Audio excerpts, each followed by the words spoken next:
What's up, gang? We just wrapped up our Saturday class and shooting the video for next week's warm-up here. So for week of February 8th, we're going to start down over on the ground. So we get down into a little cross-leg position, whatever one feels comfortable for you. Remember, if you need to, you can put a bumper underneath your booty there if it helps you get into a good cross-legged position here. And a good way to know whether you're where we want to be is, can you sit up straight without having to struggle?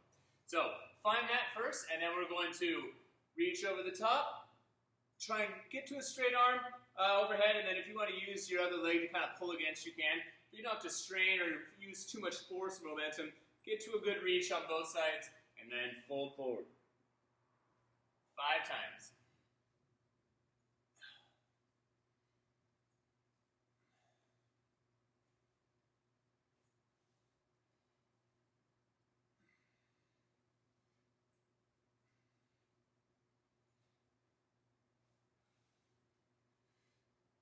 We did a good pre-dawn or sunrise hike this morning over at South Mountain. Small group of us. If that sounds of any interest to you, I'm going to do a fair amount of hiking over this next month at least. I'm going to try and hit 20 hikes this month. So if I haven't found a way to get a hold of you, maybe reach out to me if that sounds interesting. We'll get you involved in one or some or all of them if you're feeling real crazy. All right, next up, we're going to do some back rolls. And then you're going to straddle with the reach forward. So we've done these many times before, but if they're new, hands out the side, feet are kind of straight out in front to start. You're going to roll back and try and touch the ground or wherever you can. Then you're going to straddle and reach. Again, think about a good quality roll and flow back and forth rather than forcing anything too hard and using momentum. Just want to move the body around and wake it up a little bit. Shout out to the 6 a.m. folks. This is always a pretty good challenge first thing in the morning.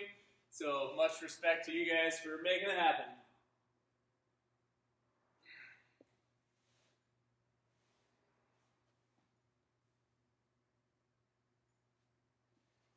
On your last one, let's hold each of the positions. And try and get some breathing down here, maybe 20 seconds or so. See if you can fill your chest cavity with a little bit of air here. Control your breath.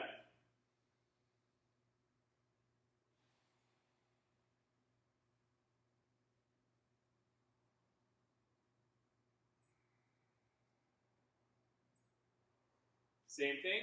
Go ahead and straddle forward. Reach as far as it feels comfortable. If you can relax or put your forearms down, do it. And let's get some big breaths here.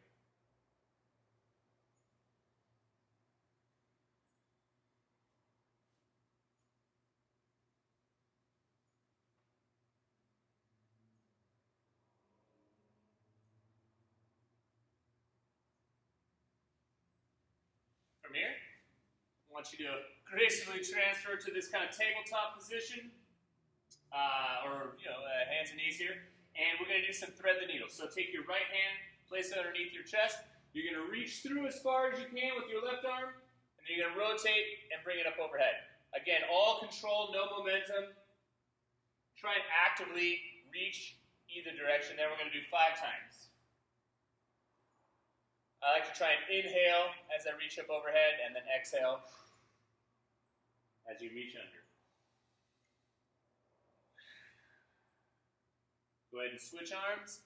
So now your left hand is underneath your sternum. Reach up overhead and breathe in. And exhale.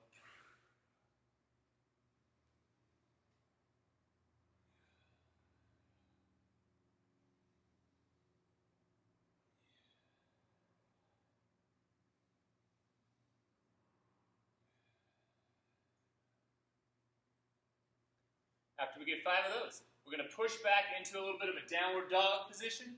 So hands are about shoulder width.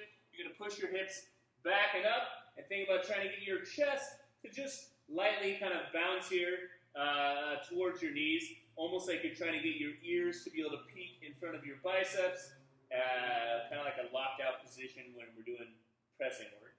We're just going to bounce for about 30 bounces.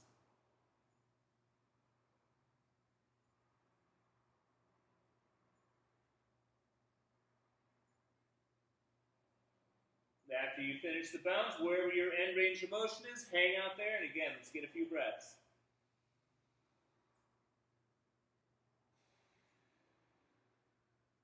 All of these positions offer you just a little bit of a different challenge and shape to try and fill your chest cavity. Try and embrace that struggle in a way that feels like kind of fun rather than just like pure pain or pure struggle.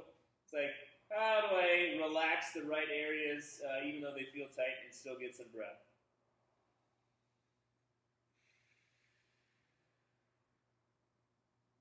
On your exhale, maybe even push a little further into it.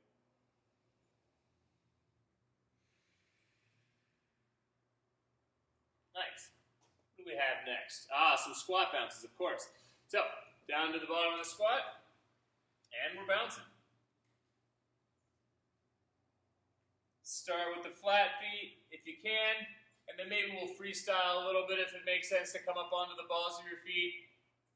As long as the knees, hips, ankles, they all feel okay with it. No right or wrong answer there. Just light little bounces.